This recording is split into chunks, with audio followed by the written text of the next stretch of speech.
5th, 2025, and this is the Hendrick Hudson Board of Education meeting. Do I have a motion to open our meeting? Motion to open. Do I have a second? Second. All in favor? The Hendrick Hudson Board of Education will convene an executive session for the purpose of collective negotiations under the Taylor Law, medical, financial, credit, or employment history of a particular person or corporation, or matters leading to the appointment or employment history of a particular person or corporation, or matters leading to the appointment or employment or promotion or demotion or discipline or suspension or removal of a particular person or corporation. Do I have a motion to move into exec? Motion. Second. Second. All in favor? The Board of Education will return at approximately 7 p.m. Hi, everyone, and welcome back to the Hendrick Hudson Board meeting. We will start with the Pledge of Allegiance. I pledge allegiance to the flag of the United States of America, and to the republic for which it stands, one nation, under God, indivisible, with liberty and justice for all. So we're going to start tonight with a very special recognition of we're in Furnace Woods today, the Furnace Woods School, and we're going to start with a special recognition. I'm going to hand it over to Mr. Trombley. Thank you, President Mills. We're very happy to be here at Furnace Woods on this rainy evening, and we have seen that the smiles of our students brighten even the rainiest day. So we're thankful for the invite to hold our board meeting here from Principal Cohen. I'll have Principal Cohen come to the microphone to introduce what our student recognition will be for this evening. All right, hello everybody. Welcome to Furnace Woods, and thanks for coming out. We have families, staff, community members, students. So Mr. Bruno, he's somebody very special here at Furnace Woods. You hear him on the morning announcements on most days. He's one of our lunch supervisors, PE teacher, great relationship with the kids, has great activities in a great way that's accessible for everybody. So I just really wanted to set him up, and he's going to take you through what happens next. Let's hear it from Mr. Bruno. Thanks, Mr. Cohen. That was quite the introduction. So just in case anybody's wondering, it's not Twin Day, all right? It's Wednesday here at Hendrick Hudson, which means we always wear our Ryan Snyder apparel. So shout out to Ryan, who's one of our kids in the district. So good evening to all the members of the board and our Hendrick Hudson community. I'm very excited to be here tonight, and we thank you for the invitation to speak on behalf of our entire elementary physical education department here at Hendrick Hudson. We're going to show you an activity that we do in all 3 elementary schools in some capacity. So along with Mr. Glassoff and Mr. Kisslinger, we have established a curriculum that we are extremely proud of, and we enjoy evolving it each year. We put a large emphasis on our team sports. All 3 elementary schools are exposed to many different games and activities, which gives students the opportunity to learn the basics of many sports, and we hope to make them lifelong learners. Following our strong acronym, students are able to learn basic rules and techniques necessary to participate in these sports. So this past month, February, was Healthy Heart Month, and both Buchanan Plank and Furnace Woods participated in the American Heart Association's Kids Heart Challenge. You might remember this as the Hoops for Heart, so that's what we tie in our basketball unit. So every February we try to expose and play a bunch of activities and games that involve the sport of basketball. We also share facts about how to live a healthy lifestyle, and we like to, have the students learn how to be healthier along with some basic techniques and rules used in the game of basketball. So one of our culminating activities that we like to do is one that we're going to do in a moment, and we have a few of our friends here from Furnace Woods. We call this one Basketball Scrabble. It's a relay type game. So tonight we'll have teams of 2, and each student have been given a word. These vocabulary words are basketball related. So for the blue team tonight, they have the word hoop. For purple team, they have the word jump. And for the green team, they have the word shot. And what they'll do is, when the race starts, they'll dribble their ball down. Now tonight they have these colorful, wonderful dodge balls, but during class we like to use our basketballs, but for the sake of not hitting anybody in the head with a hard basketball. We have this intermediate type size. Thank you, Mr. Cohen. And we also have this smaller basketball. So kids usually have the choice. Younger students prefer to have the smaller ball. It's a little bit easier for them to manipulate, dribble, shoot, all that good stuff. And in addition to that, our competitors tonight, our students, they have 4-letter words. For the older kids, we always try to give them the choice of, challenging themselves. So we have 5-letter words, we have 6-letter words, so on and so forth. Our prizes that we normally hand out are our bean bags. Tonight, we'll just try to spell one word, and whoever can spell their word first will win.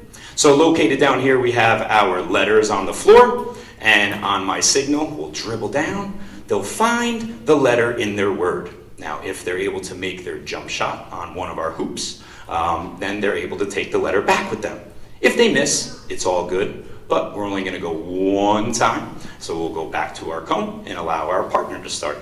Doesn't matter the order that we get it, as long as we get the letters that we need. Now we have these 2 beautiful hoops over here, but another modification that we have in our gym right behind us, we have different hoops on the wall so we can vary the height of each one. We can put some at 7 feet, 8 feet, 9 feet, and of course 10 feet. So just for the sake of our space, we brought these. I think they're about 6 feet high. Bruno, I noticed sir. there's no one at the yellow over there. I noticed that too, Mr. Cohen. I did. So, in a moment, if there are some brave souls on the stage and you'd like to come on down, we do have 1 cone that is vacant, and we only need 2 people. You can rock, paper, scissors if you need to. Do we have any contestants? I need some spelling practice. Yes? Yes. Come on down. Yes, come on down. Come on down. So as our board members are coming on down, we'd like to shout out on the green team, we have Nicholas and Charlie. On the purple team, we have Elena and Miguel. And on the blue team, we have Danielle and Max. You guys are kidding? We have more than 4 letters in ours. There's a bunch of cheaters over here. Guilty as charged. We have given I think it's 7. Is that 7 letters? Maybe. Yeah, 7 letters. It's not a math lesson, but there is 7 letters there, yes. And it is the word dribble. So it'll be interesting to see if we can have our 1st and 2nd graders with a 4-letter word be able to defeat our adults with the 7-letter word. All right, kids, are we ready? Yes. All right, if we're all ready, contestants may stand. And as always, the first person in line can grab onto that ball. You should look at the letters on your word, just in case. You can leave that behind, Miss Danielle. Good. And with all of our games here, we start off with the word play. Dribble on down, dribble on down, dribble on down. Find the letter that you need. Nice. Once you make it, take that letter back with ya. Oh! Hey! Man. Here you go. No, if you get it out. If you make it, take the letter. If you make it, take the letter. We have the purple team out to an early lead with J for jump. Yes, Miss Mills got the D. And dribble back, dribble back, dribble back. All right, we'll take that. Take your letter. Good. Nice shot. Seems like all of our teams have 1 letter. Miss Silverman and Miss Mills have 2. Oh, good try, Miguel. Remember to bend those knees. Oh, good try. Yes! That went in. Grab that letter. Oh.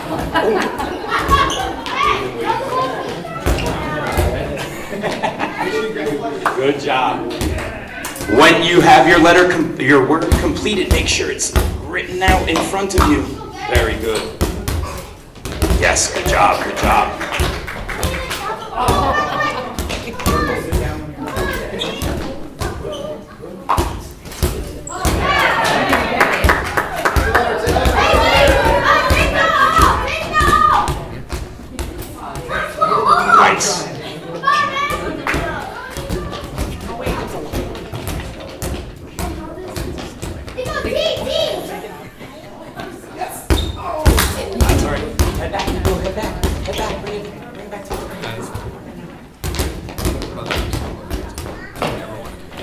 we have one winner. We're gonna look for our second winner. Keep on going, keep on going.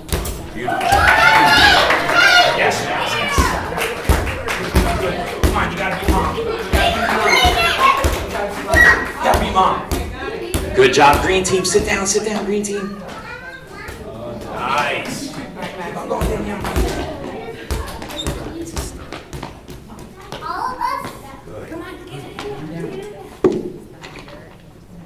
Good job. Nice alley. Nice alley. Go for downtown.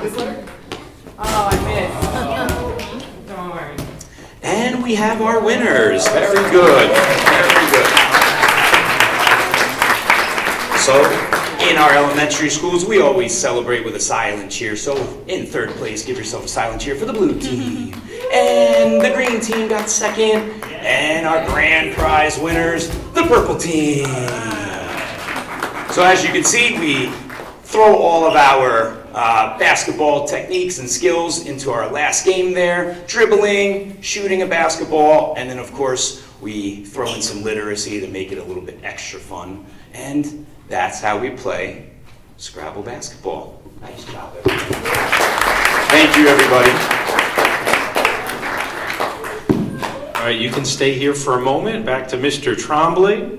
Thank you, Mr. Cohen. Mr. Bruno, thank you and your friends for joining us tonight and showing us a peek inside of our classrooms to see how we can combine physical movement along with literacy. Thank you to our board volunteers to come down and play with our friends. Friends, we know you could have been doing something else tonight, so we want to recognize that you stayed with us and showed us just how good of spellers you are, but also how you get your bodies up and moving. So we have some recognition for you. And we also want to thank Mr. Bruno for coming here this evening tonight. So Mr. Cohen's going to call you up by name, and I'm going to hand you a certificate. All right, first up, Miguel. Let's give Miguel a nice round of applause.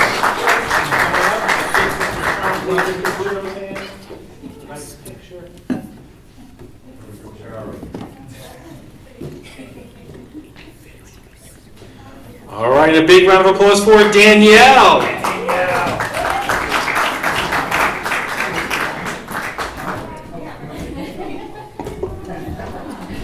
Next up, Lena.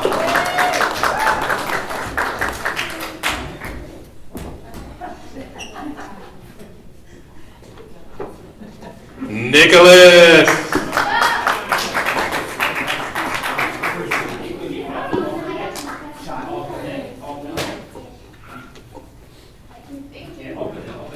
Charlie.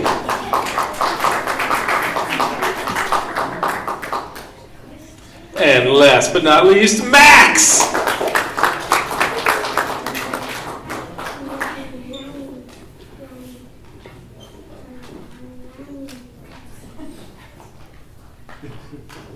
Another round of applause for all our students and Mr. Bruno.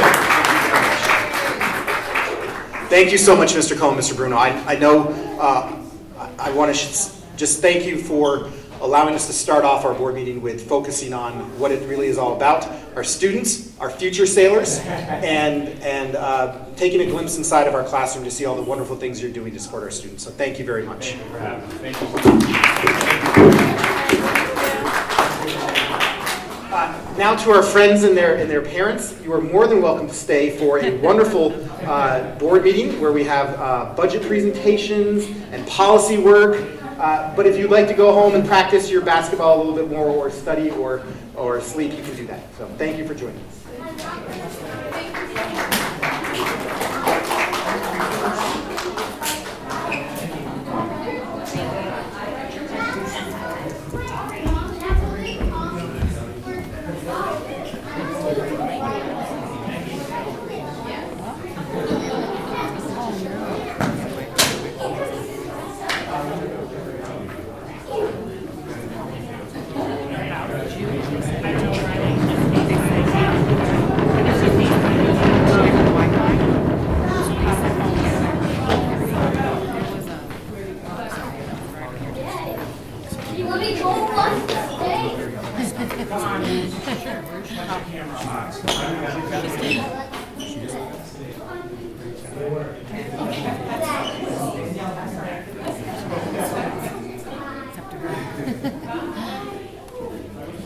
So we'll pull that out.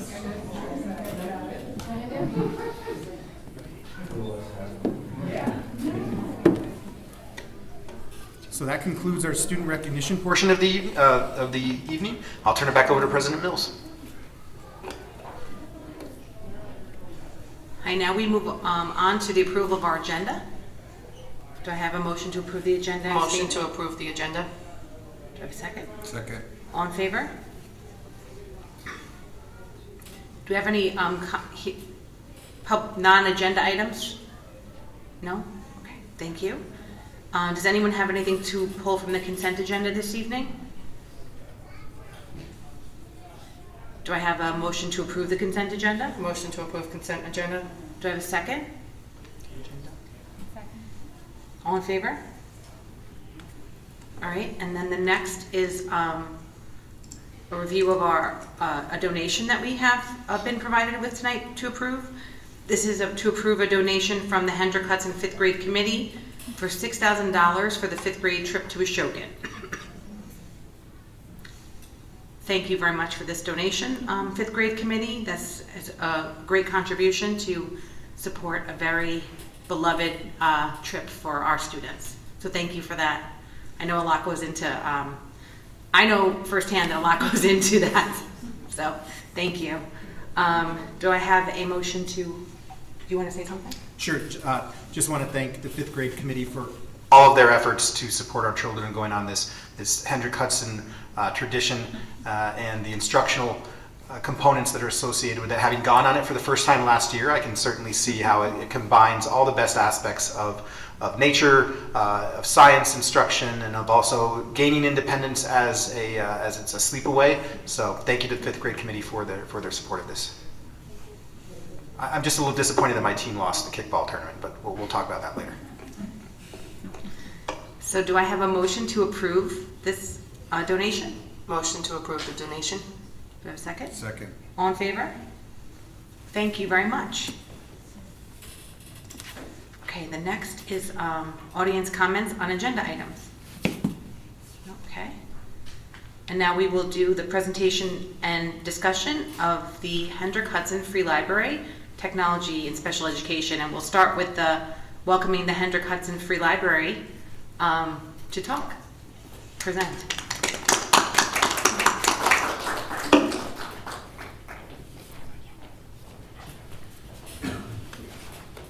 So as our partners from the Free Library are coming to the podium, I just want to thank them because it is truly wonderful to have such a partnership that exists between the school district and the Free Library.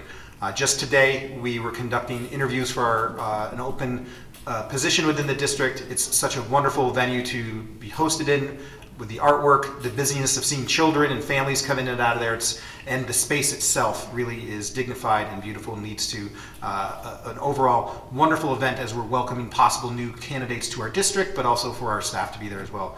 The number of supports you provide the district from registration assistance, connecting us to family groups, adult groups that may benefit from us having another opportunity to interact with them. I cannot say enough about the relationship that we have. So thank you for being here tonight to present your budget, and thank you for your continued partnership.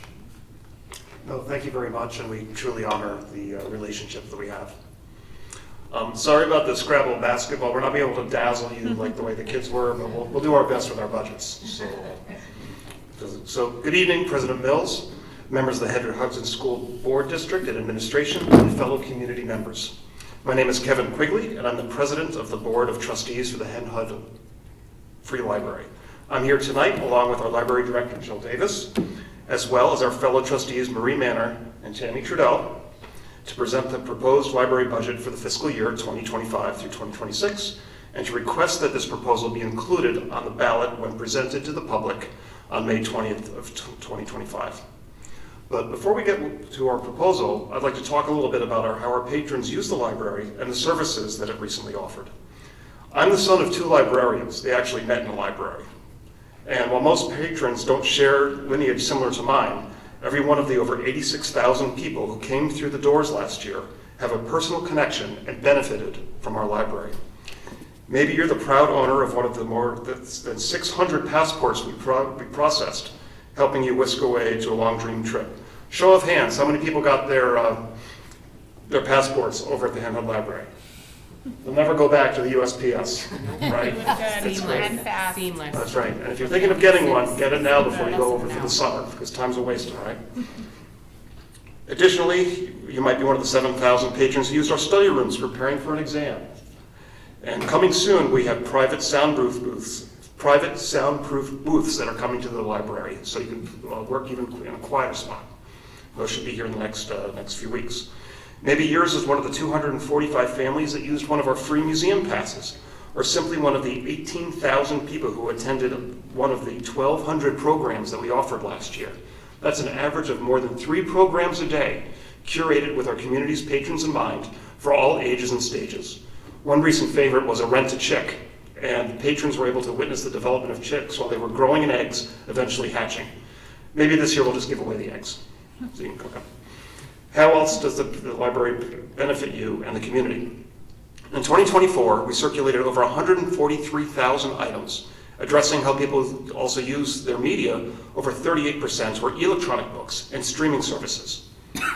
Our commitment to sustainability remains strong with our recycling programs. Community members bring their plastic batteries, K-cups, and unwanted books to us so we can be sure they are disposed of or reused in an environmentally sustainable way. And who hasn't used the mobile shredder truck when it comes?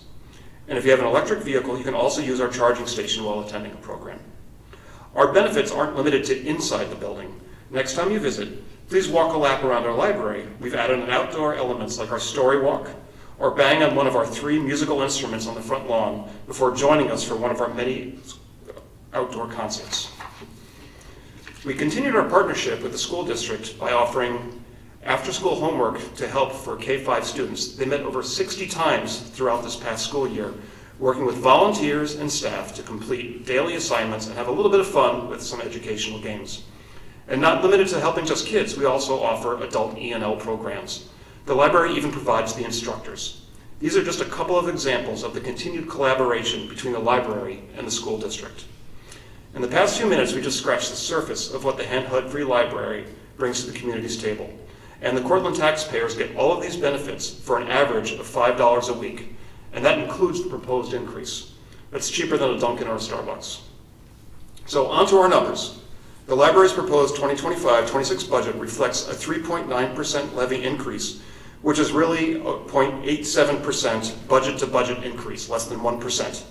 That represents approximately $54,000 increase over last year, and most of that increase is due to the rising retirement costs and additional programming money. The average taxpayer in the town of Cortland will see an annual increase of $1.18 per thousand of assessed value, and Peekskill taxpayers will see an annual increase of 12 cents per thousand assessed value. So for the average taxpayer living in the town of Cortland, this means library services will cost approximately $261 a year, and in Peekskill that number would be $140. The board's goal is to meet the community's evolving needs with services and programs for all, and we feel that this budget reflects our continued commitment to that goal.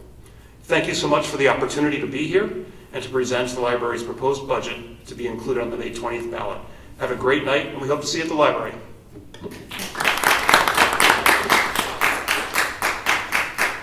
Thank you. Thank you.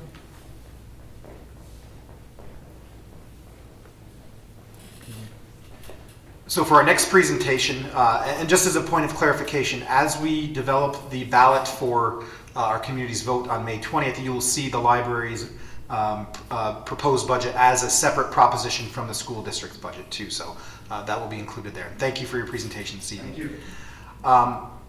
I'd like to now call Ms. Vanitha Joy, Executive Director of Technology and Innovation, to present her proposed program budget. So we enter into the final, as Vanitha is coming to the podium, we enter into the final budget presentations on the department level or building level for the year. And it's fitting that the last two make up primarily outside of salaries the largest components of the district. These are two of the most complicated budgets.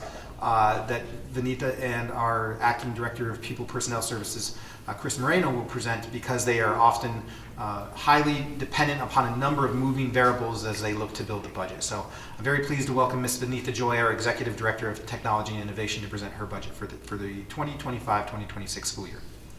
Thank you, Mr. Trombley. Thank you, Board. So as we begin to talk about technology, I just wanted to mention our mission statement.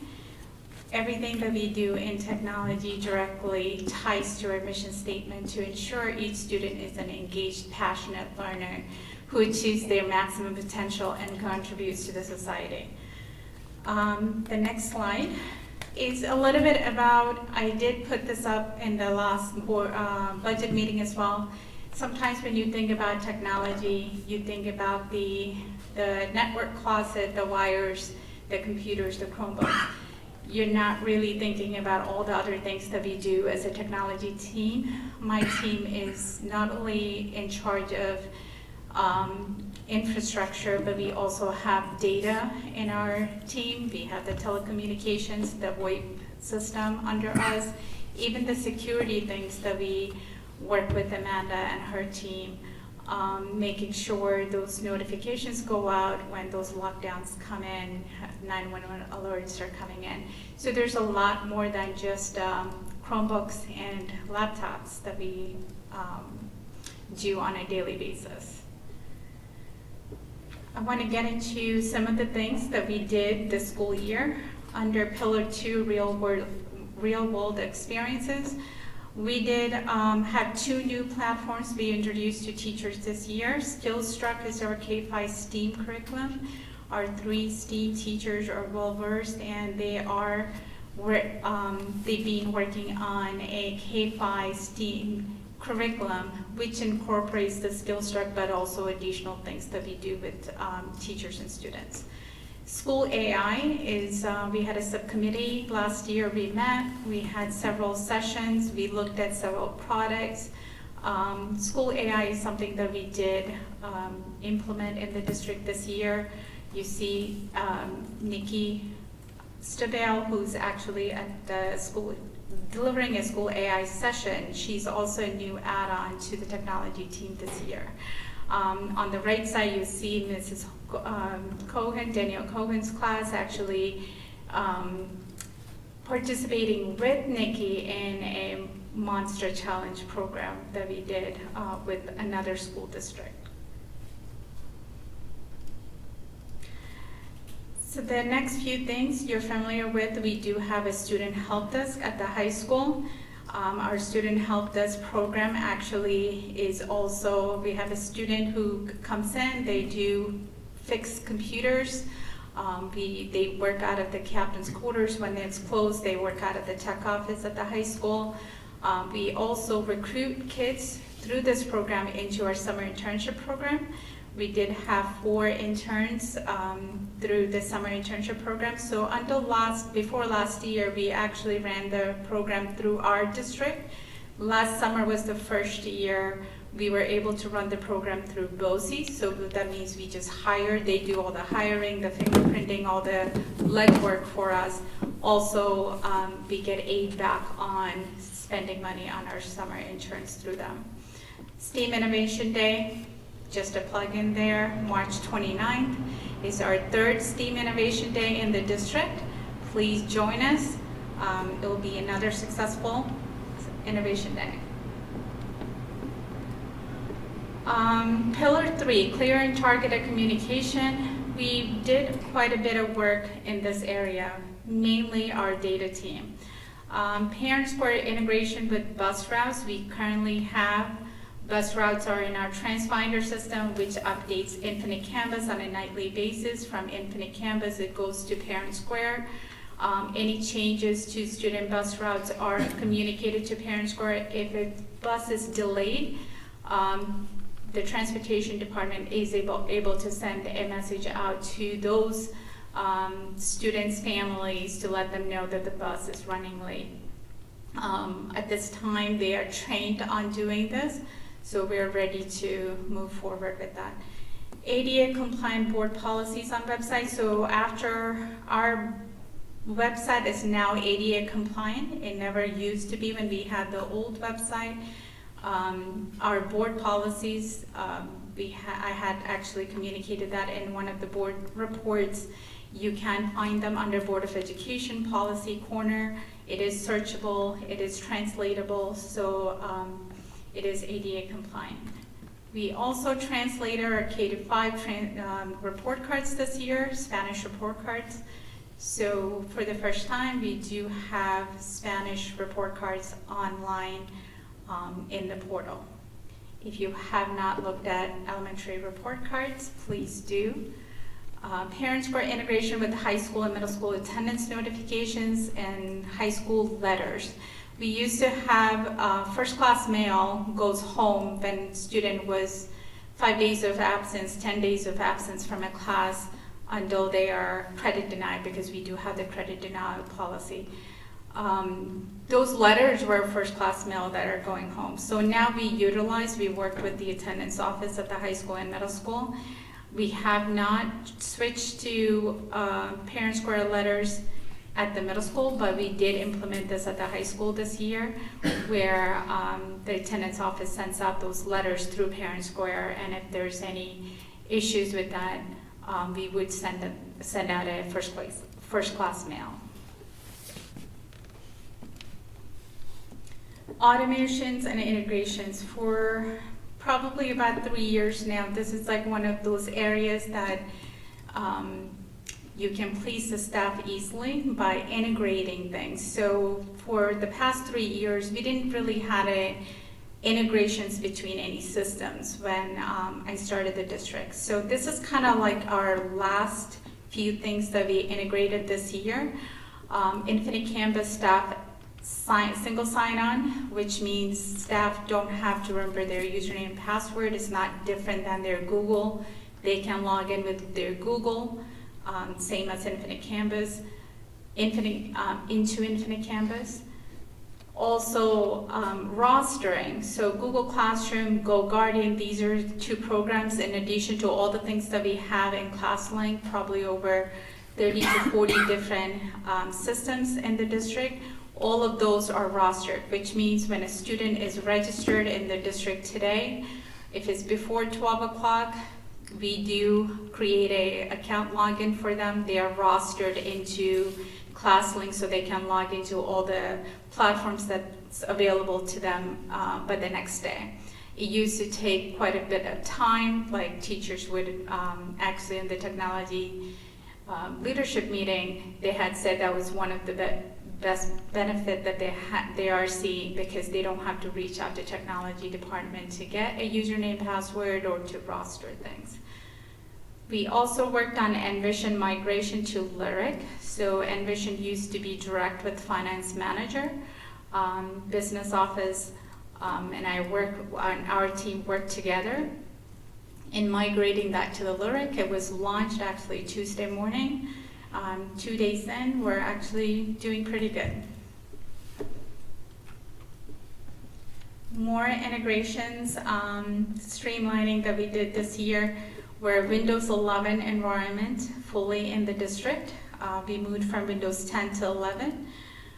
We also had, we used to have First Light as our internet provider and our fiber that comes into the district. We had a 5-year contract with them. Our contract ended back in June. We now have that going through the Lyric. Not only we get aid on that, but also we built a redundant network.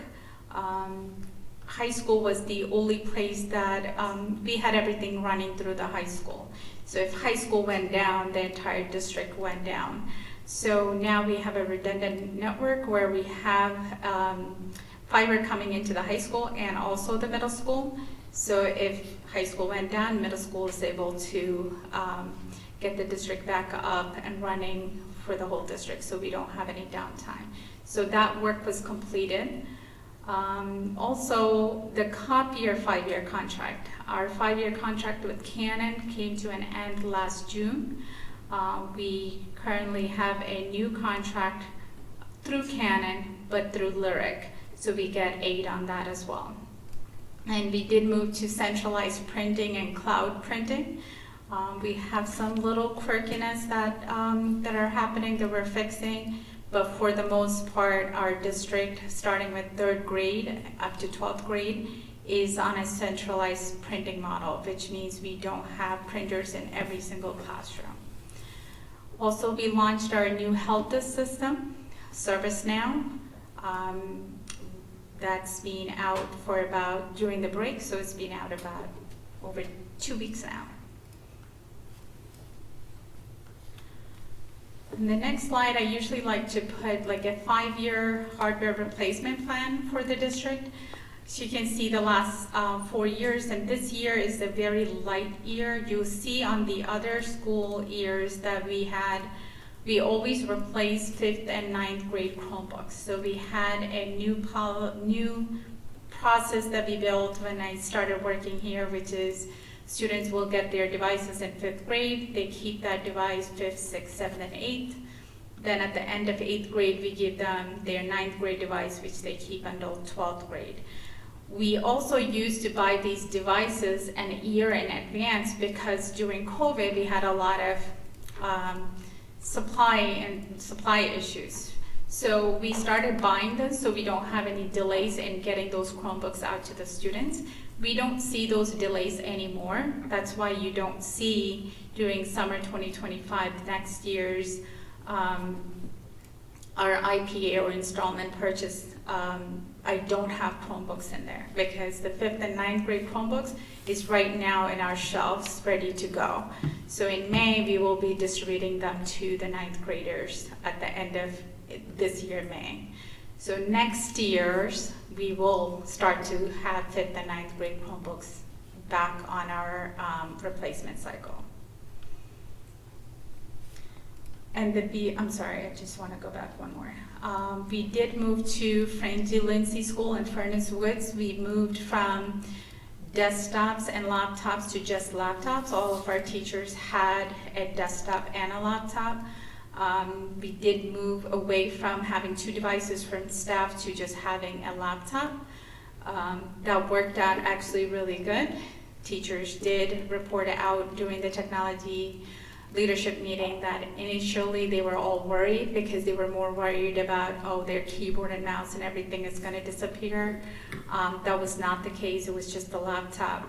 So they're actually finding that more user-friendly for them to plug in, do their lessons. If they need to go to a meeting, they can plug out and go to the meeting and come back. So I have good response on that. We will be moving that same model to BV schools as well next year.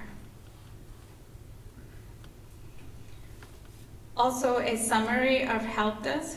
As you can see, as of January 22nd, the number of tickets are closed and created. You see the first response is a little bit higher. We did have quite a few new staff in our department this year, so it did take longer to get into the groove of things. We're doing better now. So you see that first response time is a little bit higher to 2 days than last year. Next year, InformaCast is something that we use. It's a program that we use when you're triggering a lockdown. InformaCast is what sends out those notifications. We have an older system for InformaCast in the district. We will be upgrading that to InformaCast Fusion, which means we can have more people actually can actually get notifications. Right now we have a limited number of people who can get notifications during those lockdowns and 911 alerts. So this way that you are able to get more people added on. Also, we can tie in some of our smart panels around the district. If doing a lockdown, those panels can take over and flash a message saying lockdown, lockdown, lockdown if you're in the classroom. Plus other features that I won't get into. We are looking at a new filtering system. We do have GoGuardian for students on the Chromebooks. We currently have Fortinet for our filtering system. We've been pulling away a little bit at a time from Fortinet. I see that as a more corporate type of filtering. It's harder to read reports and get a really user-friendly report when our administrators ask for filtering reports. So we are looking at other filtering systems with BOCES. So we're not yet moving over, but we are considering a change in the filtering system for next year. Also, we have backup at this time in the district. We have 2 backup servers, Barracuda servers. We think we will be able to eliminate one of them. If you remember the first year that I was here, we had a lot of home folders where everything was here. We didn't move to a cloud until the first year I was here. So now that we are all of our folders and everything is on Google Cloud, we kept everything in the home folder for at least 2 years, just in case people were losing stuff. We should be able to relieve about a terabyte of data out of one of our servers, so that would free up one of our Barracuda servers. So once we do that, we're also considering to move to the Lyric for a backup system. We did not do a penetration testing, which is, we call it ethical hacking. We ask vendors, we pay vendors to hack into our system so we can see how good our system is. We didn't do that this year, which is also a requirement by the audit. Because we were doing a lot of changes in our network, I didn't see the reason to do a pen testing because things were changing all the time. So we will be doing that next school year. VoIP and UC system upgrade. We've been ignoring our VoIP system for some time now. We have support through EduTech, but we didn't really have a good dedicated person for managing our VoIP system. So our the universal calling system is actually behind few versions and is not in a supported version. So we will be moving again to the Lyric managed VoIP system next school year. So they will be able to proactively tell us, rather than a lot of times when we do things as reactive to something. I don't feel comfortable acting that way, so this would be like a more of a proactive and managing our network. So EduTech to mid transition. So that's happening right now. They are coming in daily, weekly basis, running tests, assessments. We'll have downtime. Right now we're trying to schedule a downtime, but they are willing to do after hours, like after 9 o'clock. Their engineers are online after even weekends if they needed to do upgrades and things like that. All right, TV screens. So some of we don't have a lot of displays around the district. So that's one of the things we are considering on our replacement cycle, our IPA, our installment purchase, is to have more TV screens around the district so that we can put announcements and student work and those celebratory moments on those displays. We are looking at a hall pass system. Middle school actually reached out to us about having a hall pass system, which means teachers can sign out hall passes to the students. Monitors that are in the hallway can manage who is actually in the hallway.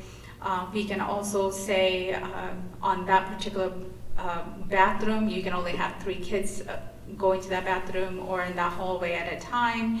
You can have, let's say, Johnny and Joy is not allowed to be on the hallway at the same time. So the system, you can put those restrictions in and still be able to have a hall pass system that our teachers need. Automagical translation tool. You probably heard me talk about the Google add-on services that got discontinued on Friday. We don't really have, translation was one of those things that we discontinued, or Google told us to turn it off. But we also have a need for Google Slides never translated. It's just not a good way to translate Google Slides. And our teachers do a lot of lessons on Google Slides. So I did take a look at Automagical translation tool. It came from another school district recommending it. I liked the demo. We'll have a pilot with our E&L teachers and the tech coaches, and that's something that we're hoping to roll out next year. Swank streaming. Currently, we have Swank only at the high school as streaming platform. That's actually a issue because you're not supposed to be watching Netflix or Amazon Prime or YouTube videos on holidays and things like that. So when our teachers are watching those movies, we should be using a streaming platform for that. So Swank is something that we have through the BOCES that we will be putting in place for next year for K-12, not just the high school. Events management system.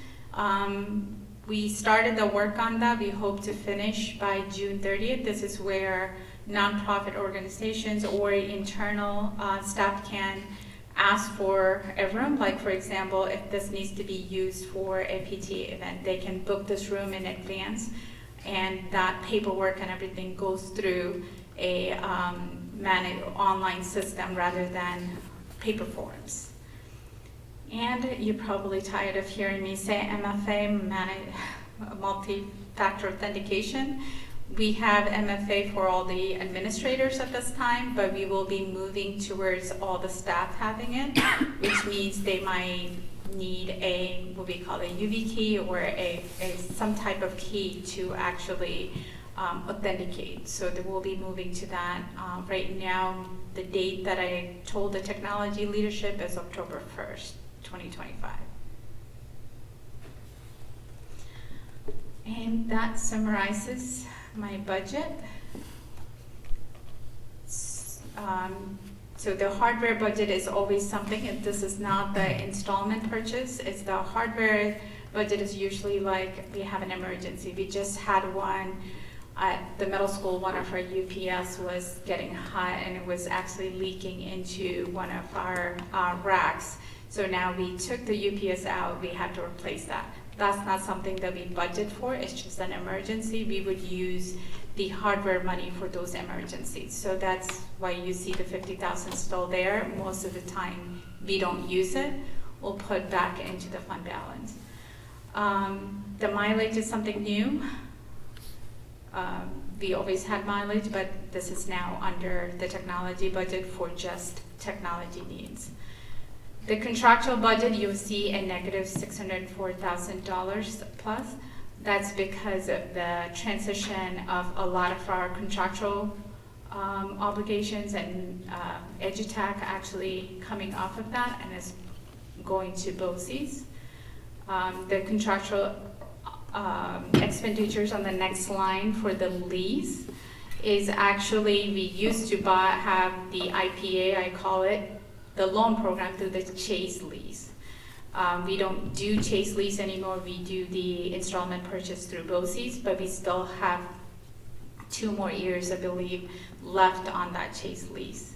So you won't see that line item at least by next year, the year before, year after.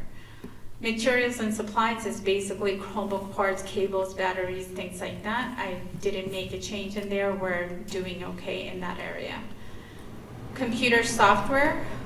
If you remember, we had an initiative to move all the software from all the buildings to technology. So we did over budget for that because I didn't really know what the schools really had.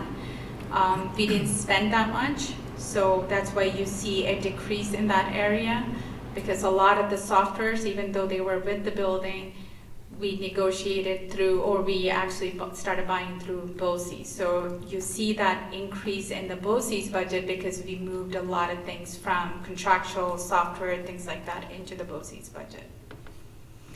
And the last line item is the computer lease, which is the IPA through BOCES. So that line item would stay. That's a 5-year installment purchase of buying everything that we have on the 5-year replacement cycle. Vineet, if I may, before you go to the next slide, so just To summarize, if you can see some pretty large figures increasing and decreasing, we're looking to move the 2634-100-09 code. You'll see that being decreased by a large amount, as well as the A9785, 600, and 700 codes. You'll see close to subsequent increases in the BOCES code. And what the slide doesn't show you is the district can benefit from state aid based upon BOCES expenditures. So that's not shown in that slide there, but it's one of the benefits of possibly using BOCES. Yes. And those aids do come in the next year. So last year's spending, we'll get the aid back this year. So that's my budget. So thank you on behalf of my team. I sincerely thank you for your support. I think I do feel like I'm well supported in this district, so I do appreciate that. Thank you, Vanita. Thank you.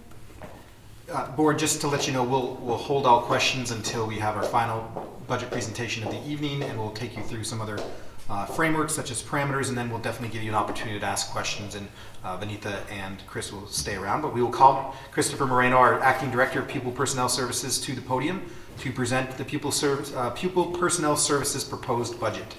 Not quite alliteration or a tongue twister, but a lot of P's in that one. Thank you. Good evening.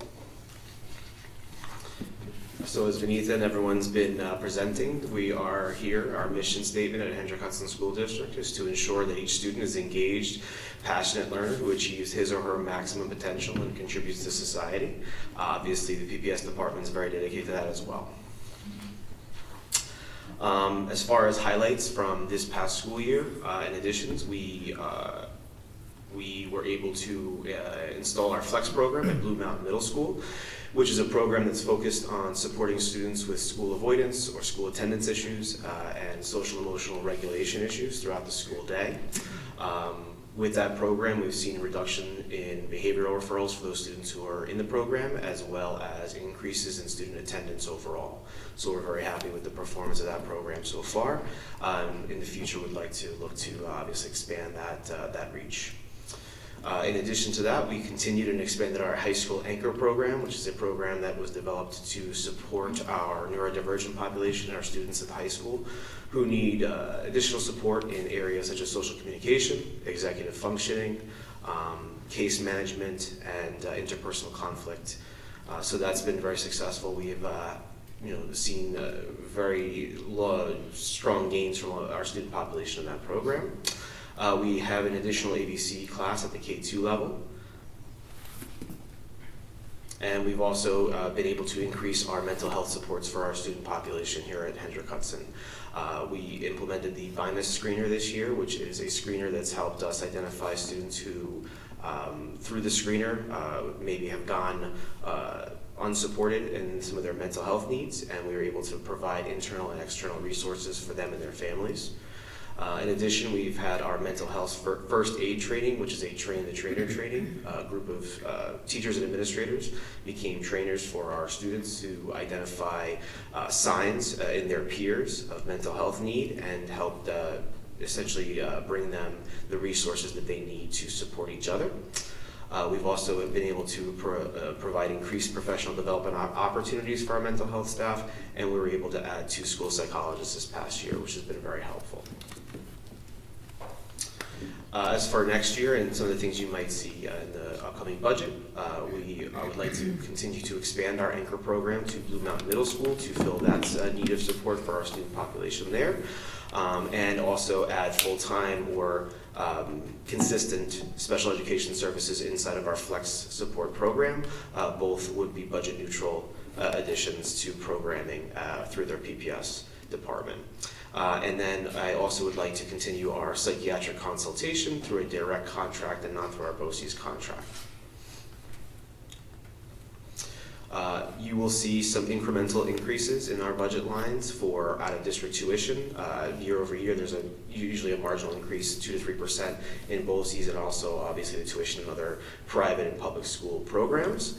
You're also going to see some increased budgeting for out-of-district placements for students. So students who, because of increased behavioral, psychiatric, or psychological needs, may need a more supportive environmental program that we can offer here at Hendrick Hudson. So we're going to budget for those contingencies.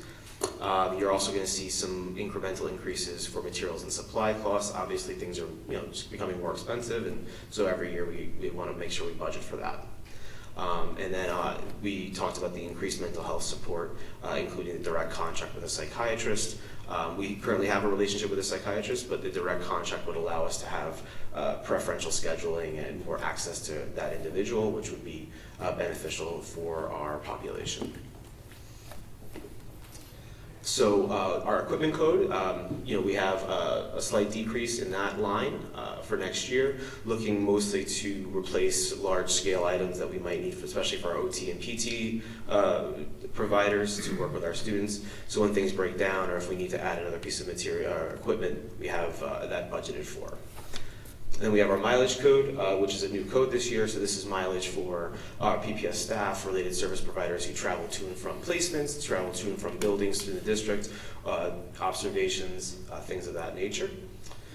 Our contractual expenditures include our postal machine. Obviously with PPS, we have certain regulatory things we have to send in the mail. So we have the postal machine. We also have certain trainings, professional memberships, and some software and subscriptions that are instructional in nature that we are able to fund through that code, and you'll see a slight increase there. Our hospital tutoring, you'll notice we have a decrease just based on the trends of need there, but that's money that is allocated for students who either through psychiatric need, psychological need, or medical need are in the hospital for an extended stay, and they receive their instruction through usually a provider learn well, or if they're at Four Winds or St. Vincent's, they're able to receive their instruction from an educator there. And obviously, we also have our IDT and ITSP programs, which are step-down programs for students who maybe are not ready to come back to the school setting yet, but they are able to continue and get into an educational environment outside of the hospital setting. And then finally on this page, we have our related services and our contractual expenditures. So that would be our Pearl Care nursing. So whenever we need to fill in for nurses, if we have absences or we can't fill them internally, or if we have school trips, things like that, where we might need a nurse, we use Pearl Care to help staff that. We also have our related service professional development. We have some cognitive and behavioral services that we utilize through that. And we're also paying for nursing services for students who may have medical needs in addition to special education needs at other placements. We used to have a slight increase in our materials and supplies, and that goes to our instructional supplies and our instructional needs for our teachers, our related service providers, nursing. So whoever, throughout the year, obviously teachers will need different materials to ensure instruction is at the highest level. So we are budgeting for a slight increase there. And then the next three budget lines are our tuition. And you'll see a very small decrease actually in our other public school tuition. Our other public school tuition is typically students who are in therapeutic support programs in public school settings, and we're not seeing a large increase or anything there. So we're going to probably keep that around the same amount for next year, anticipating the same amount of students who would need that type of a program. Our private school tuition, you will see an increase, budgeting for an addition, for additional students possibly there. We have students at Westchester Exceptional Children, Hawthorne Country Day, Clearview School, Andrus, and some residential placements. And these are usually students who have either significant cognitive and academic needs or may have behavioral, psychological needs that are in excess of what can be provided here at Hendrick Hudson. And then finally, we have our BOCES line, which is our BOCES programs. So this can include any of the programs in Rockland, Southern Westchester, or Putnam, Northern Westchester BOCES. And again, these are students with multiple disabilities, sometimes medical concerns as well on top of that, or maybe have behavioral concerns in excess of what we can support here at Hendrick Hudson. And then the final line is our related services from BOCES. And you'll see a slight increase there, and that's due to, again, around a 2 to 3% increase in BOCES costs. But that's going to be our evaluations, any board-certified behavior analyst services that we contract with through BOCES, our CPC DBT consultation, which is a district-wide consultation, in addition to our psychiatric consultation and evaluations. And I just want to say thank you very much to Mr. Trombley and the board for the support. I feel like our department's very well supported, and we appreciate it. So thank you. Thank you, Chris. I also want to recognize members of, or colleagues of Chris, who are with us in the audience tonight. We have Ellen Gargiulio and Jessica Knobloch. Thank you for coming out to support your colleague and be present here tonight with us. If we go to the next slide, Greg, we will now go through some of the slides you may have seen over the past couple of weeks to serve as a reminder to how we're building our budget, next steps, and also seeking input and guidance through parameter adjustment and discussion on the budget. So we are recommending the establishment of capital reserve. We've discussed this at length in previous meetings, but just a reminder about the purpose of it and what we would like to do if the board suggests continuing to move forward with that. And you'll see the voters will see this as a proposition on the budget. Greg, if we go to the next slide, we did just have a meeting last week. We do not have any updated information about the tax cap calculation, but we do want to provide that for you at this time as a reminder. We will, if we do have any updates to that, we will be providing it in subsequent meetings. Our budget projections also have not changed since last week. And so that's the budget projection for next year. And if we go to the next slide, fund balance projection. No major update since last week either, but we did want to have this in here as a reminder. And then finally, if we look at our current budget parameters on the next slide, the district is still developing a budget within the tax cap. We are looking to have a responsive and adaptable budget that supports the instructional program and maintaining the opportunity to support all students' needs. We do have at current 3 contingent positions in the budget to address any change in student need or program requirements. We are developing this budget with additional resources to maintain and improve district facilities, buildings, and grounds. And also we are looking to develop a budget that will help us make the transition to a state mandated but not funded transition to an electric bus fleet. So at this time, if we go to the next slide, we'd open it up to the board discussion. So again, for framework, we're happy to answer any questions you may have, but if you're looking for prompts, do you have any questions on content from the presentations from Vanitha or Chris? To assist us in continued development of the budget, are the parameters that we are presenting still acceptable to the board? Do you need additional information? We do have the sense of the board to move forward with the capital reserve proposition. Just as a reminder, our current estimated tax cap is at 4.58%. Our budget to budget increase with everything that you've seen presented over the past few months of a 2.5% budget to budget increase with the use of approximately $3.7 million in fund balance. And at this time, we still are unable to calculate the tax rate, but we anticipate as we come nearer to board adoption, or we hope board adoption of a budget we can agree upon in April, that we will have that information for you and for our taxpayers. So any questions, any discussion?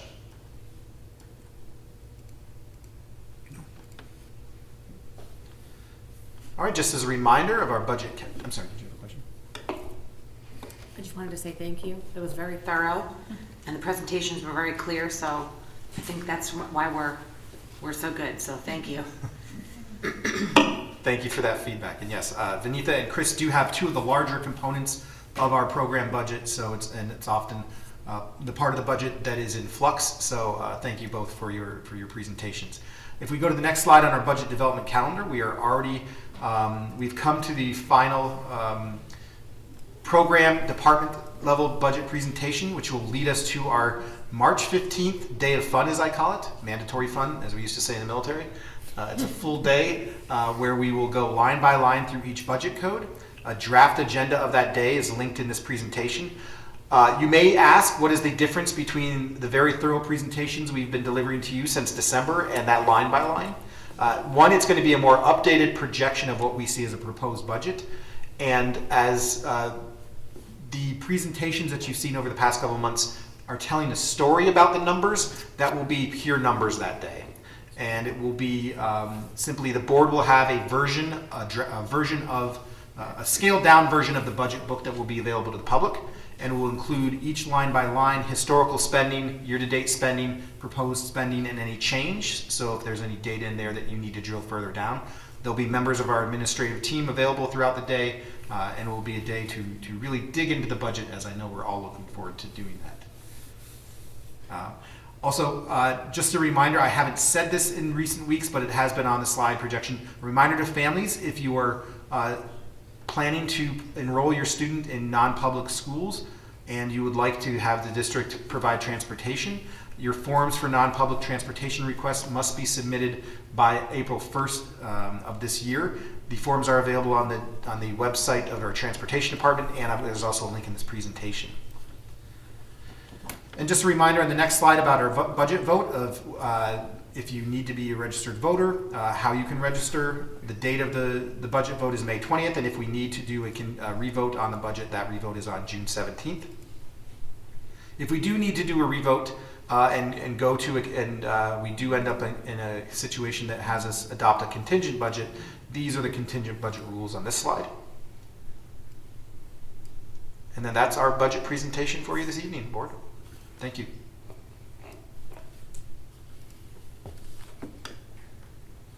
Thank you, everybody. Next is the superintendent's update. Erica, Yes. before you move on, you have to vote to put the library proposition on the ballot. Oh, perfect. So I need a motion. Motion to put the Hendrick Hudson Free Library prop on the ballot. Second. All in favor? Okay, now we're on to the superintendent's update. Okay. Let me just. So this week, March 2nd through March 8th, is National School Social Work. I'm sorry. School Social Worker Recognition Week. This is a time to honor the incredible professionals who support the well-being of our students, families, and our schools. This year's theme from their national organization is Unite to Ignite, celebrating our impact. And that theme highlights the essential role school social workers play in fostering connections, advocating for equity, and ensuring all students can grow academically, socially, and emotionally. In recent weeks, our school social work and mental health teams have provided outstanding support to our school community during some very challenging times.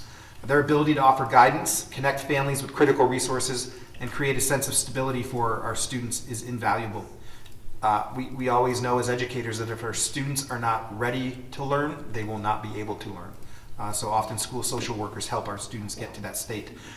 Our social workers are a key part of fulfilling our district mission to cultivate a dynamic, supportive, and innovative learning environment where every child can reach their full potential. So please join me in recognizing and appreciating the dedication of our school social workers. Their tireless efforts make a lasting impact, and we're grateful for all they do to strengthen the Hendrick Hudson Central School District. An update on our track. As I mentioned in a previous update, our track was damaged during maintenance and upgrades to it. Mr. Merlini and Mr. Baker have been in contact with both the vendor who caused the damage and the potential repair vendor, and they do feel that if the weather cooperates, because we do need weather to remain above a certain temperature to engage in the repairs, they do feel that we will be able to host our home track meets when that time comes around. But as it is something that we are dependent on the weather, something that's out of our control, we will keep you updated.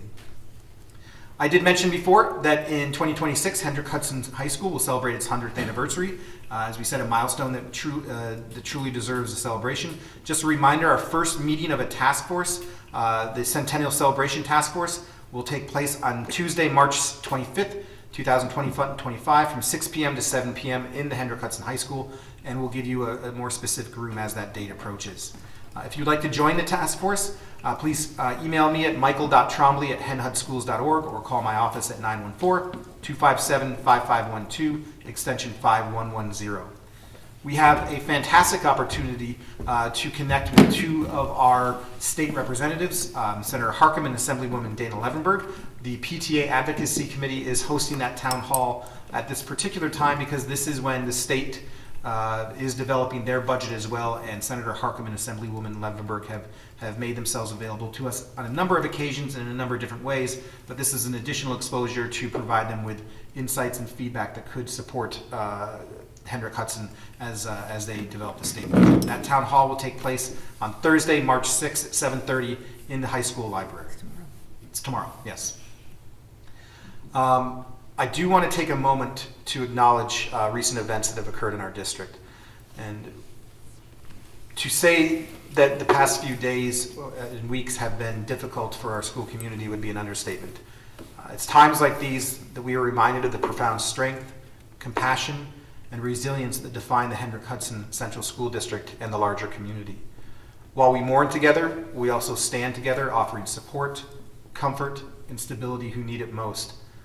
My direction to our team, as they've been going through this themselves, has been clear. Our priority is to support students and those in crisis and ensure that all students feel a sense of stability and strength within our schools.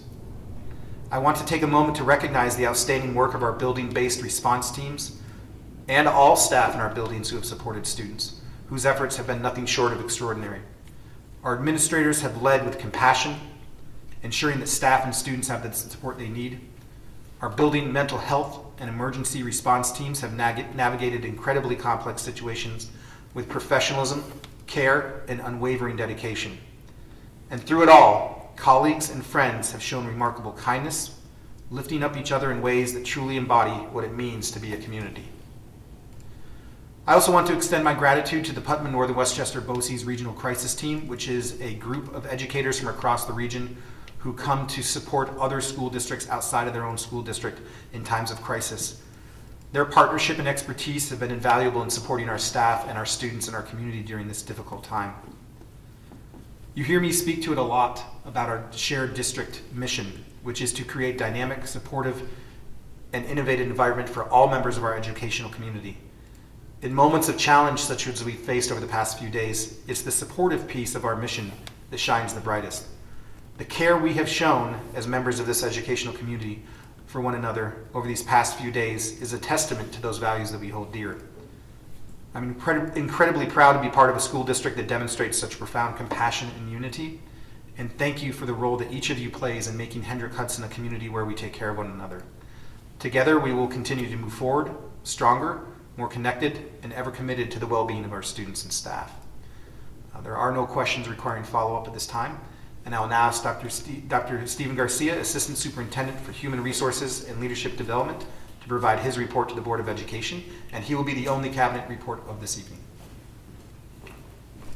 Dr. Garcia. Thank you. So good evening. So just a brief update on our search for the next Assistant Superintendent for Curriculum Instruction and Assessment. Again, to echo Mr. Trombley, I want to thank the Hendrick Hudson Free Library for the use of their space the past 2 days. They've been gracious hosts, and it's just a beautiful facility for this town. Just a wonderful place. I want to thank them again. So the past 2 days, we engaged the stakeholder group, representatives from this community, and they participated in interviews of 9 different candidates, which we brought forth based on the superintendent's cabinet review of about 28 applicants. So, and in total, we had about 104 applicants that did apply for this position.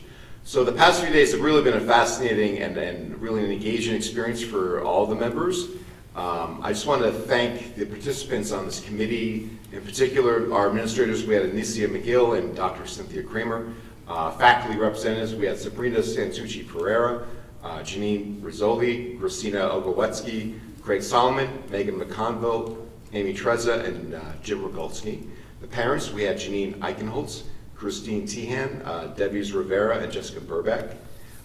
We also had Linda Cohen-Stumer, who joined us, who's with her as well. We also had the privilege of having 3 students with us. So senior Catherine Wright, junior Ibuka Chakwibuka, and also Elise Smith, and the last 2 are 2 juniors. They represented the faculty and staff, community, and administration so well, and I was very proud of their efforts. Based on their feedback, it was 2 days of intense interviews, about 17 questions for each candidate. They provided Ms. Trombley with a lot to think about in terms of what they believe the expectations are from this community and the needs of this community. So just want to say that we're on track for the next step and the next stage. Based on the feedback, Ms. Trombley will be inviting, we don't have an exact number yet, maybe 4 or 5 candidates to meet with the cabinet again for a more intense, detail-oriented interview. The feedback that was provided by the community stakeholder group really will form many of our questions for follow-up for these, I'm going to call them semifinalists. That we're on the calendar right now, that will take place on March 18th, we're hoping. From there, just to let the board know and the community know, we are on our timeline. The next stage would be after meeting with the superintendent's cabinet again, would be then to, Ms. Trombley will select candidates to finalists to meet with the Board of Education. We hope to have that actually on April 22nd, the board meeting, in an executive session. If all goes well, we can possibly appoint the next assistant superintendent for curriculum instruction and assessment on May 7th. We would love for the individual to be able to join us and shadow the school and meet members of the community and faculty and staff administrators before the end of this school year for a July 1 start date. So we're on track for that. And again, we want to thank all the stakeholders who were joining us for that event. As you know, we have 2 other openings. We have Assistant Superintendent for Business. That posting closes this Friday, actually. And then we have our Athletic Director position, which closes the following Friday. So then we will be beginning, once we kind of got past this time, similar to what we did with the curriculum instruction assessment interviews. We want stakeholder community feedback. We'll be having some virtual focus groups from the community and from staff and one coaches as well.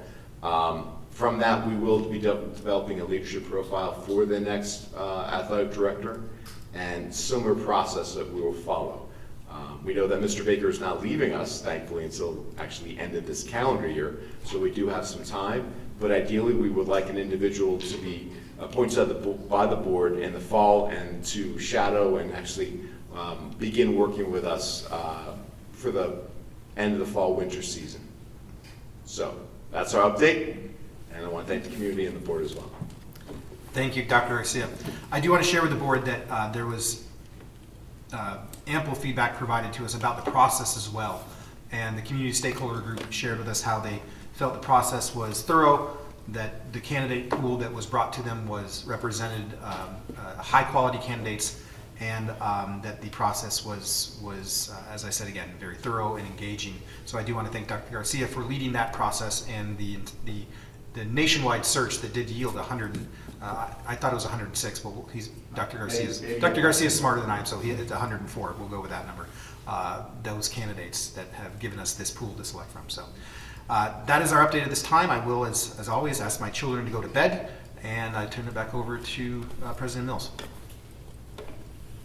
This brings us to board comments, new business this evening.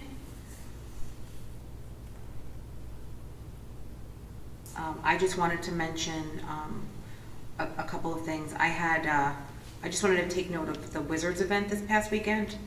That was a really wonderful community event. It's always good to see so much of our community come together and kids happy and families present and just laughing and enjoying the experience. So that was a pleasure.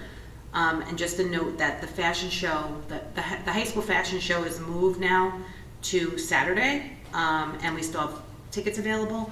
And just for some background, the senior fashion show is a tradition here, and it's been going on for many years.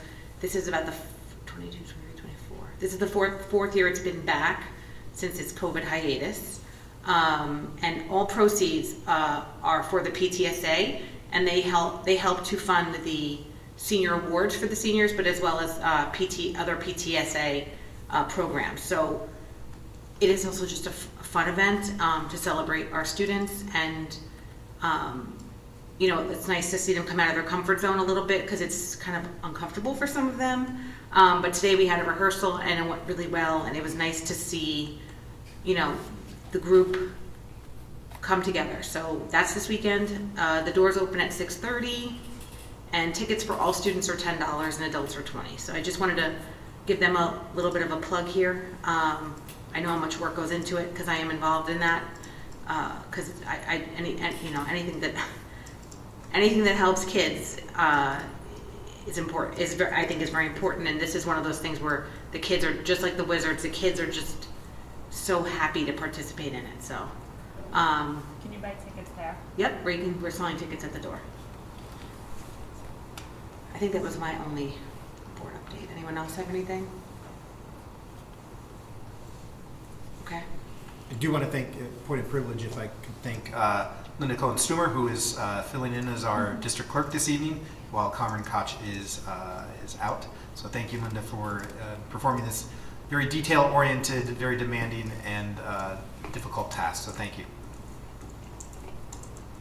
That brings us to our policy readings. And at this time, I hear the rain coming down. Want to make sure our cabinet gets home safely and is able to spend time with their family. Thank you for your presence here tonight, the information and all the support you've provided us as we update the board and the community. So thank you, cabinet members.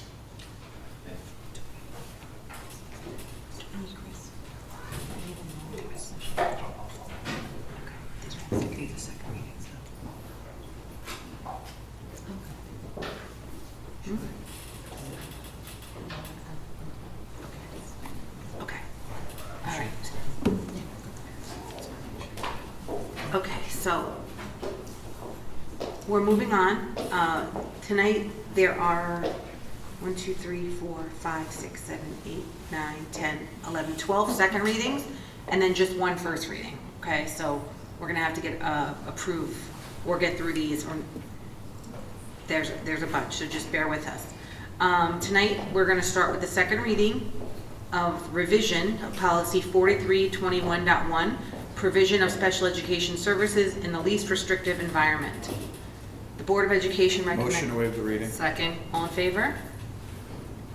All right, this one we discussed is required policy, and we just changed the language to the student, and we did adjusted a typo. Okay, do I have a motion to approve this? Motion to approve policy number 4321.1. Second. All in favor?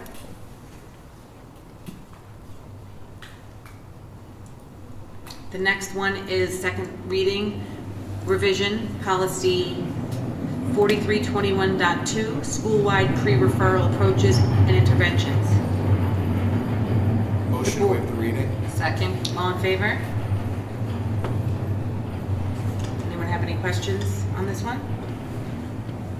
Before we approve it? Just making sure. This is, the only change to this one is that we changed the old RTI language to the MTSS. Motion to approve policy 4321.2. Second. All in favor? Point of privilege. Yep. And just so the community knows, the multi-tiered system of supports acronym MTSS is not only focused on academic progress, it's also focused on the social emotional learning components of students in their school progress. That takes us to second reading, policy 4321.6, availability of alternative format instructional materials for students with disabilities. Motion to waive the reading. Second. All in favor? This is just, this one is something we already had adopted in 2013, required. We just changed very slight wording. Motion to approve policy 4321.6. Second. All in favor?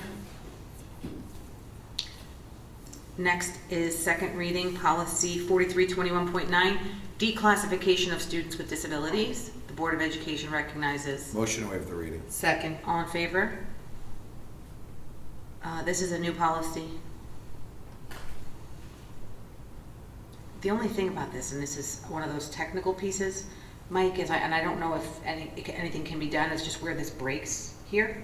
Where it's at. It's like an awful, it's like an title at the awful Where it break. has a heading 1 and then it breaks below. Yeah.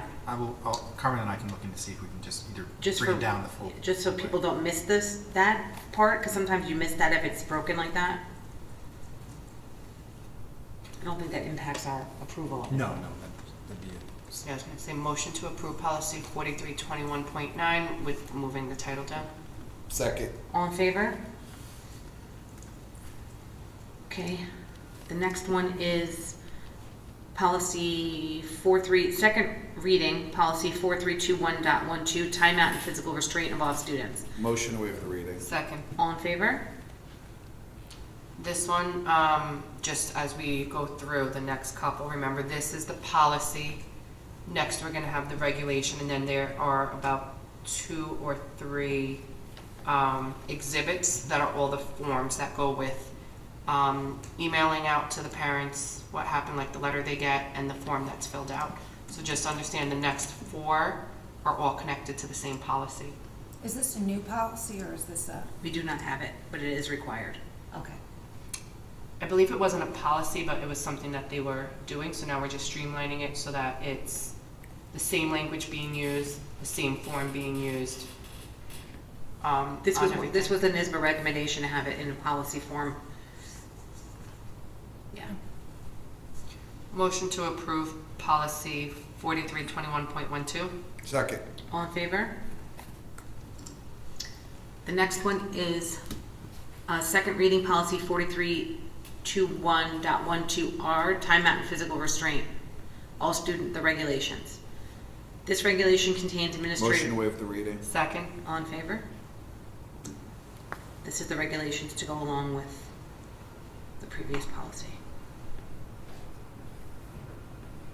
Okay. Motion to approve 4321.12R. Second.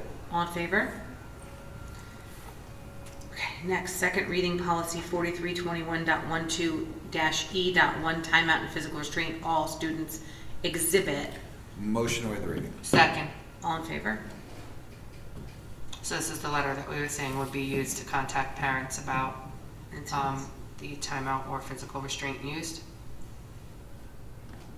Motion to accept policy 4321.12-E.1, timeout and physical restraint exhibit. Second. All in favor? Okay, next is second reading, policy 4321.12E-2, timeout and physical restraint, all student exhibit.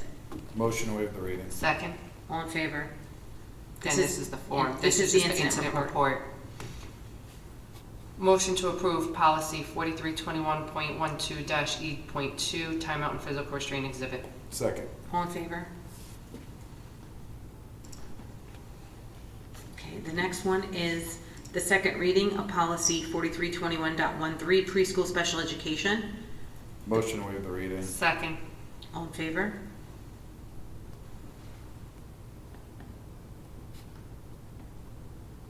This is another new policy that we brought to the table last week. Just talking about if your child was in preschool, the process and the special education program for that. Motion to approve policy 4321.13. Second. All in favor? Okay, next reading is the second reading revision policy 4421, homebound instruction, and number change to policy 4327, homebound instruction. Motion to waive the reading. Second. All in favor? So again, as stated in the title, it was changing the amount of time in terms of, I believe, the number of days that had to be provided within the week with the number of hours. Yes, and a number change in the policy itself. Yes. Which is why everything would be read. Yes. Motion to approve policy 4421. Second. All in favor? This is second reading revision policy 1240R, visitors to the school regulation. The Board of Education has authorized visiting days for those who wish to avail themselves of the privilege. Motion to waive the reading. Thanks. Second. All in favor? I just was seeing if you were paying attention. This is again this regulation was approved not that long ago, and we were making a revision to it so that we could be consistent with when we are asking for visitors to provide ID and swipe in using the Raptor program that you guys use. Yeah. Trying to remember what my school uses versus yours. Not just a good basketball player. I'm not. I was not trying today. Okay. It was a hard ball to use. I was not going to win against myself. It's public. We saved that for home. Our height was a detriment. So this just was streamlining it because I know there was a lot of inconsistencies recently and we were aware of that. So this was just making it when we have the large events where we have a large number of or any event where we have a large number of faculty and staff and students during the day or at night, such as parent-teacher conferences. It's that balance between ensuring the safety and security, but also having your buildings being warm, welcoming, and inviting. Motion to approve policy 2040-R. Second. 1240-R. Oh, 1240-R, thank you, yes. I'll second It's that late, one, it's too. late. All in Second. favor? Use the paper, sorry. It's okay, usually you're correcting me. Okay, this is second reading of policy 0000, philosophy, goals, and objectives. The Motion to Hendrick- waive the reading. Second. All in favor? All right, this is. Just want to say, can you scroll back up to see the title again? That needs to be updated on oh, is that the same? Educational philosophy dash mission statement. Oh, okay, that's in the title, okay, yes. Just wanted to confirm that it was stated the same it is on here. Again, this was one of those that we were seeing just posting, like where it was posted was not always accurately the same. So we wanted to make sure that as a district we were following the mission statement that we wanted and it was written in a policy. Motion to approve policy 0000. Second. All in favor? Now we have the first reading. Okay. This is the first reading of policy 2245, ex officio student member of the board. The Board of Education believes. Motion to waive the reading. Second. All in favor? So this is something that was first something that came of interest to us over the summer when we were at in Albany and we were presented with other school districts that were doing this. Yeah, also We were part of going our to bring it strategic plan. as part of our strategic plan and we were going to bring this as our board goal, and then coincidentally enough it became a requirement from the governor at the same time, so it kind of went in line with what we wanted to do anyway. So here are just the ways that we wanted to go about selecting a board member, what their position entails, which would be that they are like an ex officio member, that they sit in, they listen to the discussion, can partake in discussion, but they do not vote on any board action. They would not be part of our executive session, or would they not be part of if we called a special emergency meeting. And then it goes through the qualifications that we were looking for. So we decided we wanted it to be a 12th grader, and they would be selected for the year. And they would be selected the year before, so it would be this school year, for example, the 24-25 school year, where the student body is selecting, and the principal selecting the student officer for the 25-26 year. So this will be part of the student election. So the students at the high school will choose this person based on interest and a vote. Correct. At the same time that the high school conducts its student government elections, this will be one of those ballot measures. To the 3 people who are watching now, if any of you are students, make sure if you're interested in running for that position, read the policy that is located on, should it be adopted, that will be located in our policy manual, so that you can see the expectations and the parameters of that position. And I know we won't have to worry about anything under the additional provisions, which just states how a student would be removed or voluntarily on their behalf, where they would step down, or